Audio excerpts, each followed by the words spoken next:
vai abrindo mais uma edição do Bastidores do Poder, que vai com você até às 7 horas da noite, sempre com muita informação, prestação de serviço e todos os detalhes dos bastidores da política e também da economia do Brasil e no mundo. Claro que eu acho que a notícia do dia, que ainda continua gerando desdobramentos aí com muita repercussão, a aprovação final, né, definitiva pela Anvisa da vacina da Pfizer, que ainda não tem nenhum acordo para a venda no Brasil, para a distribuição no Brasil, mas que é um passo importante nesse processo de imunização da população brasileira. Quem tem os detalhes direto da capital federal é o João Pedro Melo, ao vivo conosco nessa abertura do Bastidores do Poder. Boa tarde, João, tudo bem? Oi, João.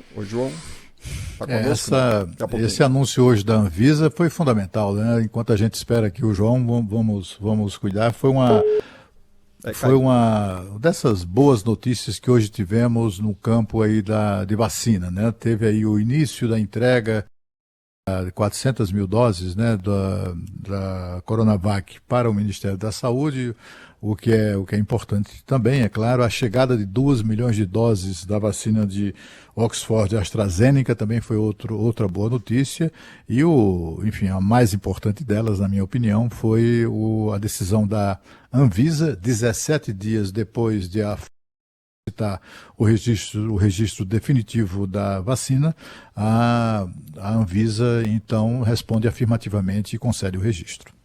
Coronavac, a quantidade foi um pouco maior do que o previsto, 1 milhão e 200 doses, se não me engano, o número 1 milhão e pouquinho. Eles anteciparam o que seria entregue nas próximas semanas. Passivo de atraso, então ainda nem está no 0 a 0, ok? Não colocaram um cronograma de entrega em dia, mas a coisa começa a andar, o que é uma ótima notícia. Só da gente começar o dia com aqueles caminhões levando as vacinas, descarregando as doses, elas passam por um procedimento para certificar a segurança antes do início da distribuição, mas é a garantia de que a nossa campanha de vacinação vai continuar. Então, é uma boa notícia. Ainda 2 milhões de doses da vacina de Oxford e 1 milhão e pouquinho da vacina da Coronavac é realmente uma quantidade pequena para a necessidade que o Brasil tem, mais de 150 milhões de doses a gente precisa para proteger o grupo prioritário ainda.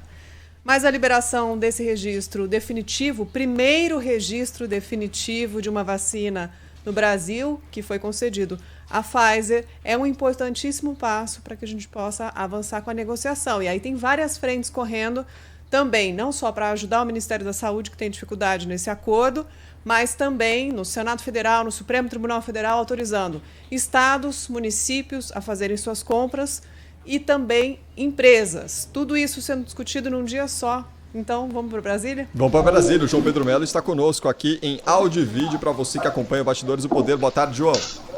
Oi, Cris, boa tarde a você, boa tarde a todos que nos acompanham. Pois é, estamos ao vivo já aqui direto da Anvisa, onde daqui a pouquinho teremos aí coletiva de imprensa para tratar exatamente sobre essa questão da liberação desse registro da Pfizer, né? O uso definitivo da vacina da Pfizer e da BioNTech. Primeiro registro desse tipo que foi liberado pela Anvisa. Daqui a pouquinho, então, a gente vai ter aí a coletiva para tratar um pouco mais sobre esse tema. O diretor-presidente da Anvisa hoje mais cedo, Antônio Barra Torres, disse o seguinte, que esse registro indica que esse imunizante teve segurança, qualidade e eficácia, todas elas aferidas e também atestadas pela equipe técnica da Anvisa. Fato é que tal autorização, então, permite o seguinte, que a farmacêutica comercialize doses dessa vacina para aplicação em massa em toda a população brasileira. Mas, até agora, o laboratório não assinou nenhum tipo de contrato com o Ministério da Saúde. No entanto, a negociação segue travada. Isso por quê? Ao longo dos últimos dias, o ministro Eduardo Pazuello tem dito que as cláusulas do contrato aí com a Pfizer são cláusulas pesadas para o governo brasileiro.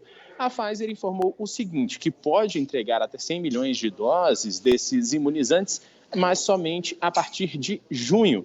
E destacou ainda o seguinte, que o contrato a ser fechado segue a mesma linha de todos os outros acordos que foram firmados ao redor do mundo.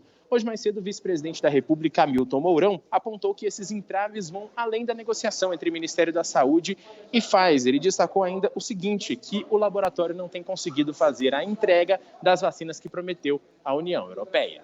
Essa questão da Pfizer tem esse problema contratual de determinadas cláusulas que não batem com a nossa legislação, e aí teria que ter uma, vamos dizer assim, talvez até conversar com o Tribunal de Contas, algo do gênero, para que o gestor que colocar o seu CPF e assinar aquilo ali depois não seja penalizado. A Pfizer, ela tem problemas lá na União Europeia, não está conseguindo entregar aquilo que foi contratado.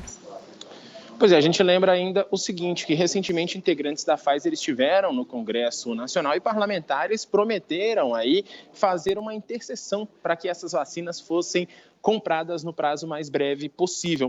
O ponto central é que nesse encontro a Pfizer e a BioNTech indicaram o seguinte, que não vão abrir mão aí das condições que negociam com o Ministério da Saúde. A principal cláusula é aquela de que o governo brasileiro deve assumir aí os riscos com relação a possíveis efeitos colaterais. Em outro ponto, agora há pouco, o Supremo Tribunal Federal liberou que estados e municípios possam comprar vacinas contra a Covid-19, caso a oferta do Ministério da Saúde não seja suficiente para atender toda a população. No texto, a Corte também autorizou a possibilidade de importação de vacinas que não tenham registro aqui da Anvisa, questão que também está em discussão no Congresso Nacional.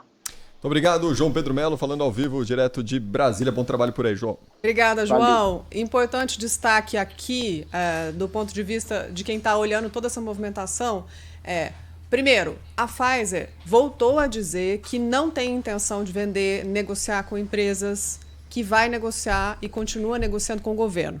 É claro para o nosso ouvinte, precisa ficar claro para as pessoas que mesmo quando o Senado Federal, ontem foi apresentado um projeto, o texto foi divulgado hoje, um projeto para definir as regras para compra por estados, por prefeituras e pelas empresas, mesmo quando a gente fala dessa compra, a prioridade, se as empresas entrarem no jogo, é abastecer o Plano Nacional de Imunização.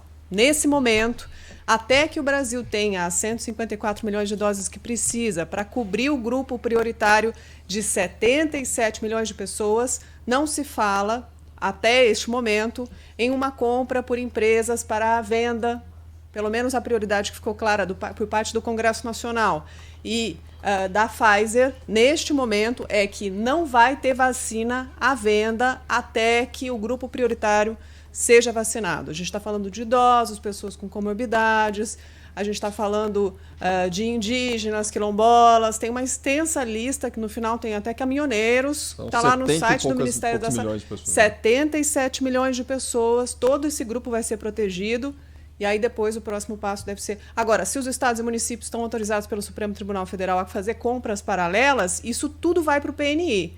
E todo mundo que vacinar no Brasil vai respeitar essas regras de prioridade definidas pelo Ministério da Saúde, o que é uma ótima notícia, porque a gente precisa proteger esse grupo, aí depois tudo bem.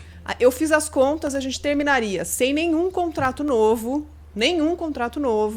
a gente terminaria só com Oxford e Coronavac no mês de junho de cobrir o grupo prioritário. Se entrar mais vacina, aí vai mais rápido. Aí ótima notícia, vamos torcer.